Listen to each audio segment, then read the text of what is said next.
At long last, the legendary Power Slave / Exhumed has returned. This time for modern platforms, thanks to Night Dive Studios.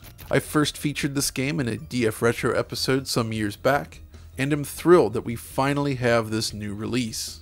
In this video, we'll discuss all the different releases, as well as compare it with the Saturn and PlayStation originals to see how it stacks up.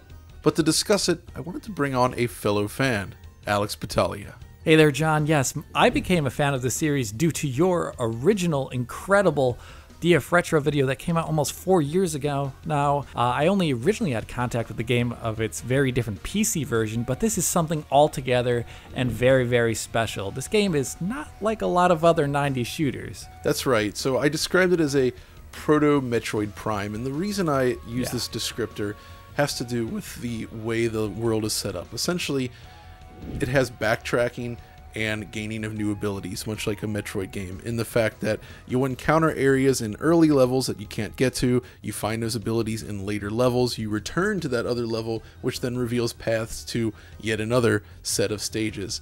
And yeah, that's cool. The fact that you get these persistent upgrades to your characters as you make your way through the game, and the way it's all connected with this overworld map, it really creates something that's more of a first-person adventure rather than just a typical shooter of the era.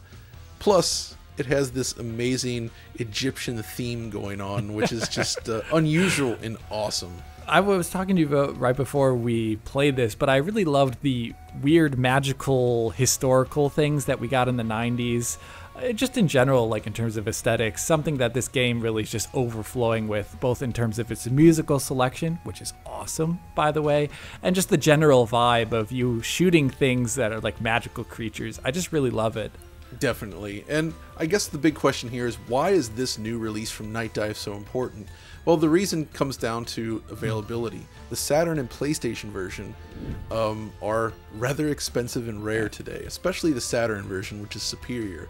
And the PC version, which has been more widely available, is a completely different game. Also good, but it's not the same. It's much more straightforward. But years ago, one of the first times I remember hearing about Sam, or Kaiser as he was known, was the release of Power Slave EX, which was sort of an early buggy and unofficial PC version, native PC version of this Power Slave game, based entirely on the PlayStation 1 version. It had some bugs, it had some issues, it was never fully finished, but it was promising. And that's exactly what this new version is designed to fulfill, to bring this game officially back to platforms and implement a lot of the changes and things you would hope for. I kind of want to say that that was like the beta version for this, and it almost feels like, looking back at your DF Retro video, John, which by the way is excellent, everyone in the audience should watch it, it's such a fun video, it almost feels like the changes to Power Slave EX to what is become Power Slave Exhumed are kind of reflective of a lot of the critiques and insights that your original DF Retro video had vis-a-vis the PlayStation and Saturn differences. Yeah, precisely. And this is what's key about this release. I would describe it as a mega mix. It combines elements of Saturn, PlayStation, and even the PC version, bringing most of the best aspects from each of these, along with various other quality of life improvements. And I think a lot of people were wondering, what do they mean by that? And that's exactly something we're going to discuss today. But first, where can you play it? Well, it's available on PC, it's available on Switch, and all modern Xbox and PlayStations going back to the 2013 units. And the good news here is that it's great everywhere, to the point where the focus of this video is not on those platform comparisons, because it's really simple. If you're on Switch, Xbox One, or PlayStation 4, you're getting 1080p at 60 frames per second. If you're on PS4 Pro, Xbox One X, or any of the consoles above that, you're getting 4K 60. Simple. But then there's also the PC version, right? Yeah, and that's the one you and I spent a lot of time with here, because this game was never on PC back in the day. And I loaded it up, picked it out. Some standout features in there, of course, are arbitrary frame rates, really good support for different aspect ratios. You tried out ultra wide. I tried out 16:10. It also works in 4:3, you said? Yeah. So it does 60:9 as well too. But the standout feature here, I think, is actually the CRT filter, which we'll get to a bit later. We'll get to a bit later, but that looks really, really good. But yeah, let's get into those comparisons then. I think this is the comparison everybody has been interested in. How does this new version stack up against Saturn? And myself, that's exactly what I wanted to see. So it's just as they say, it really is a mix. So by and large, it seems like they've relied on the Saturn map data. So they extracted data from that version and have brought those maps to this. Right away you see it, like in the second stage. You have that beautiful vaulted ceiling. On PlayStation, it was a simplified room, as I showed in my original video. But here, this geometry has been replicated. Same with this later section here, where you can actually see the bridge. You can see the water below. PlayStation has these big blocking walls in place to obscure your view. But the thing that was weird, though, is right away, and I'm sure you noticed this as well, is the enemies. Yeah. So the actual placement and enemy types used in the levels are now different and more varied. So in that original video, I demonstrated how on Saturn, you had these red spider enemies everywhere. They were the small fodder enemies, right? Sony had this policy of wanting things to change in their version, so they basically had to change all those sprites to be blue scorpions. This new version has both. Oh my goodness. Yeah, I did notice it, which was very funny. Other things in terms of just general things that are different in the maps now. In your original video, talked about it too, that, you know, the Saturn and the PlayStation handled transparency rather differently, at least regard into in-world objects like the water. And here in the PC version, or at least in all the versions, Power Slave exhumed here, the water seems to be the best of both worlds. You're getting that cool, you know, undulating surface like of geometry like you found on the PlayStation version, but it has proper transparency and not that weird dithered checkerboarded look from the Saturn, as well as a slightly different looking water caustic effect underwater. So it is kind of like you were just saying, a big mishmash of all the best features of all these versions together. Yeah, but see, this is where it gets really interesting. By the third map, right away it was clear that, oh, this is not the Saturn map, right? You can see this temple entrance. That's the same as PlayStation. But here's the thing. On PlayStation, this area was extremely small, very constrained. That was one of the complaints with that version in general. So what they actually did here was modify it. So it's neither PlayStation or Saturn. It's based on the temple entrance of the PlayStation version, but with the much expanded courtyard area of the Saturn version, with its own kind of look. And this is actually something I found throughout the game, where Night Dive actually made tweaks to level geometry to sort of smooth it out and make it look better, I would say, which kind of surprised me. So you generally get the Saturn map layouts. That's sort of the default. But there's enough changes where they pulled some good elements from PS1 as well as some original changes entirely, which I honestly didn't expect to see, and I think it makes a big difference. Yeah, I'd agree that is a really good thing, because honestly, when we go back to older games, sometimes you can realize that not everything of that original version was actually properly great. You can see that in the original Turok Dinosaur Hunter remaster they did, where a lot of the level geometry is different and honestly quite a bit better. I agree. So, you know, this is the kind of exact same approach here. On top of all this, they actually used some of the art assets from the PC version based on Build Engine. And the reason here, I think, is that those two games did share the basic artwork for a lot of the sprites, but on PC, I think they were generally higher resolution. And you get that here now. So the enemies can look better. It also seems like they adjusted some aspects of the first-person sprites, at least for the M60 machine gun that the game has, because I know the original version, at least on PC, you know, the sprite was designed around a 4:3 presentation, so it does cut off at the right-hand edge of the screen, I'm pretty sure. It also probably does on PS1 and, say, Saturn if you were to bring those out to 16:9. But here, as you hold the weapon up to the screen, you can see it doesn't actually have a cutoff on the right-hand side. So they did go in to make sure that this works with variable aspect ratios in terms of the art. In fact, it's beyond just that. The entire HUD itself is variable. It's designed so that it's pixel art, but it's designed to look correct no matter which the aspect ratio you're using. And that even applies to things like the map. So like the title screen, the overworld screen, this has been completely redrawn. I love and in the fact, art. the map is even an option. You can use the original art if you want. But this new map is beautifully designed, and it even supports like ultra widescreen resolution, showing areas that you would never normally be able to see. Yeah. Which again, it's a wonderful attention to detail. So the maps, the art, tweaked, changed, revitalized for proper modern presentations. But what about other aspects? Because we know back in the day you pointed out how the Saturn and the PlayStation versions had a different style of lighting between each other. What's it like now in this exhumed version? So this is especially fascinating, and I think this is one of the coolest things that they did with this version that wasn't in the original Power Slave EX release. And specifically I'm referring to subtractive shading, as it's called. And this is a mode that they designed to look close to the Saturn. They basically used some mathematical formulas, from what I understand, to sort of brute force the look. So it sort of starts with subtraction of texture color with lighting and gamma and saturation tweaks. But by default, it didn't look quite right. So there's a bunch of tweaks made there, and you can even adjust it in the menu. But one of the funny things about this is that if you turn everything down but shadow intensity, you only see just the subtraction without any of the additional blending and math applied. And that's what makes it work, because by just doing subtraction you get these black shadow regions, but then these other techniques then are used to sort of blend the shadowed areas back in to make them look more like the way Saturn works. That's nuts. It's very effective, I would say.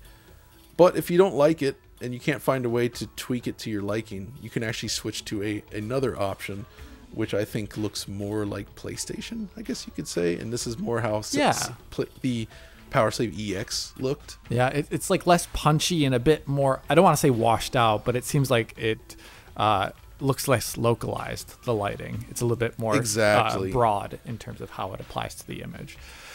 Unfortunately, they didn't quite nail the look of dynamic lights, I would say.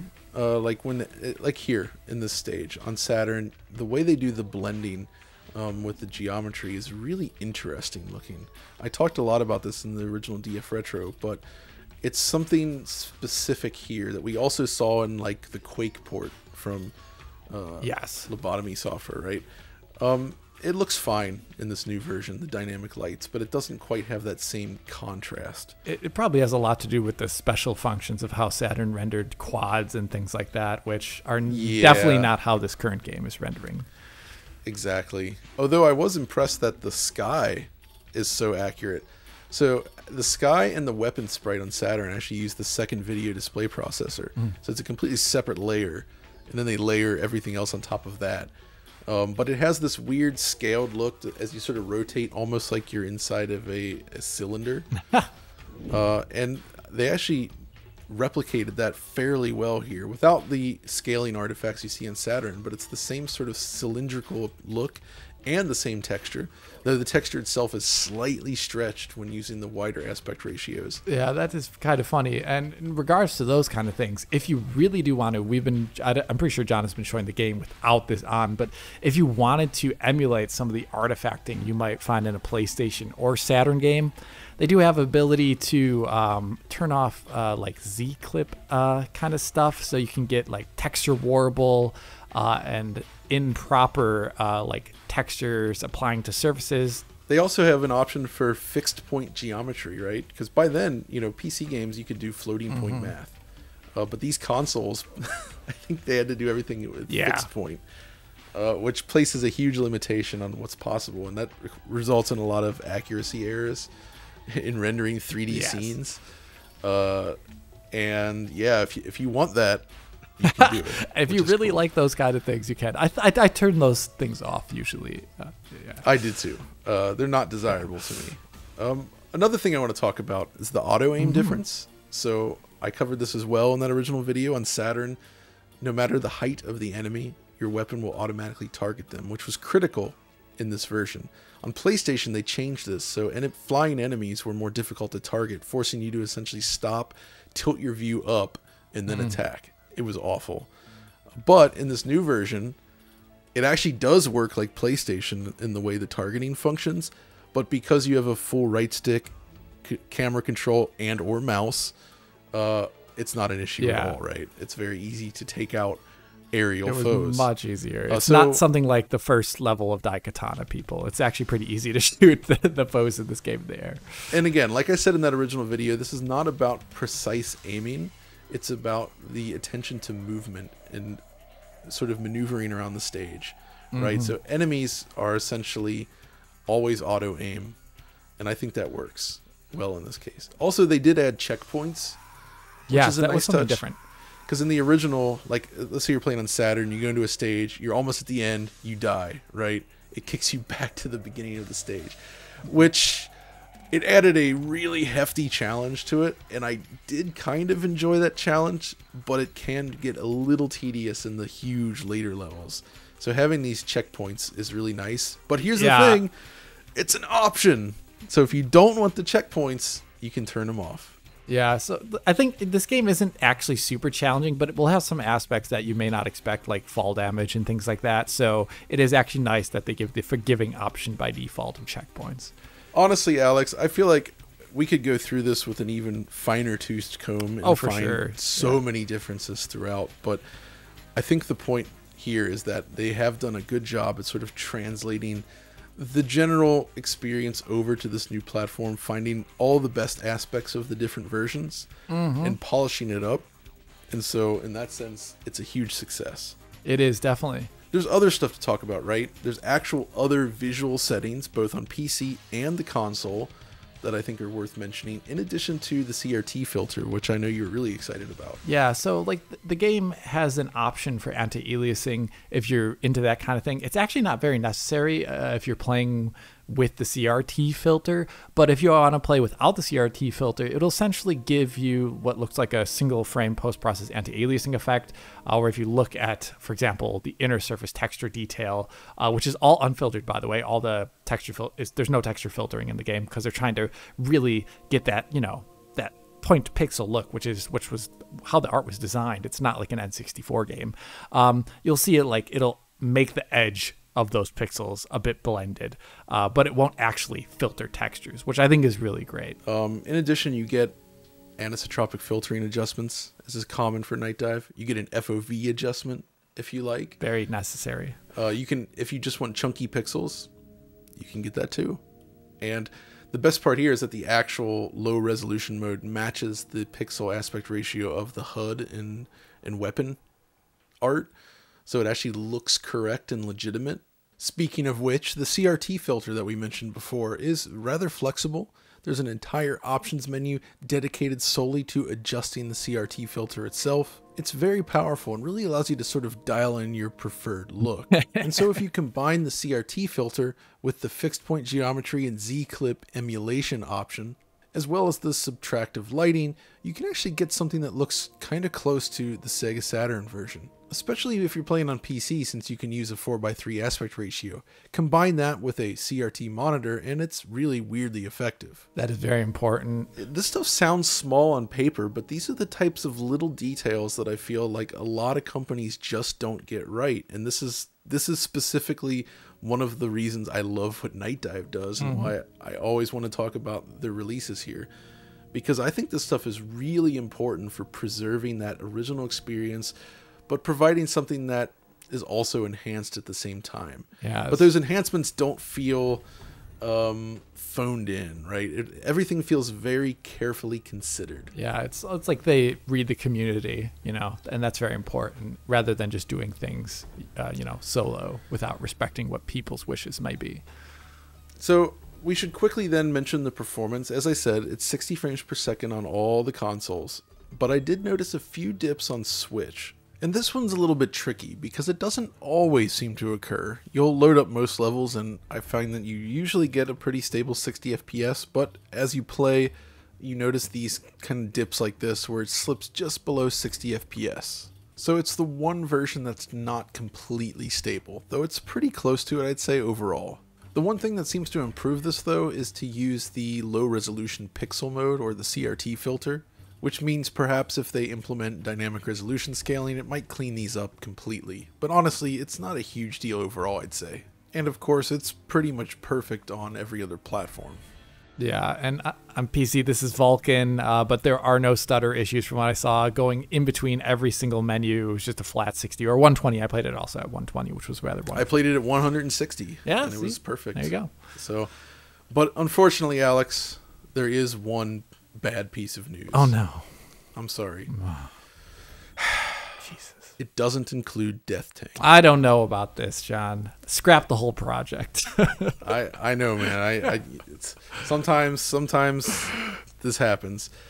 So I understand this to a degree. When you do it's a 6-player multiplayer game. I can see the argument for this is a completely separate piece of code. They probably could have rebuilt this, I think, but to make it work properly, you have to support 6 players, which one, not possible on PlayStation 4, and 2, it has an entirely different set of requirements for each platform holder, especially in regards to how you handle all the different profiles and stuff. It becomes a much larger project than it probably should have been, just because of all these requirements. And so I suspect it was just deemed that, okay, this is beyond the scope of this project. It would have been fun, but it's it's okay. It's not there. I mean, everyone, if you like this game, IMO, just download like Scorch 3D, play it in like DOS. Yeah, that's fine too. Fine. But honestly, aside from that, I really have only very positive things to say about this experience. I mean, anybody that's followed our channel knows that I'm a huge fan of this game. I've played so much of it, and I'm just so happy that we finally have this version out available officially with all these changes and just that amount of love poured into it. Honestly, in that sense, I might go as far as to say that this is the best conversion Night Dive has ever done. It is very specific in terms of all the things that they've added and changed and that they lovingly put in there. I really do like it a lot too. Like, it's probably not as large a task as what they did with, say, Shadow Man, which had a ton of new visual features, right? But just in terms of just completely nailing the experience and delivering exactly what I was looking for, this one is incredible. It's seriously one of the best retro re-releases of all time. It's great. I would say. It's really that good. So if you're into these classic shooters but want something a little different and you missed this game, or you saw my video and were like, maybe I'll go buy it on Saturn, and then you looked up the price and saw that it is, in the last couple of years, rocketed upwards to $500 for a copy. Don't pay that, please. This is a great alternative, and I really hope that Limited Run Games actually does a physical print of this as well. That'd be a good idea.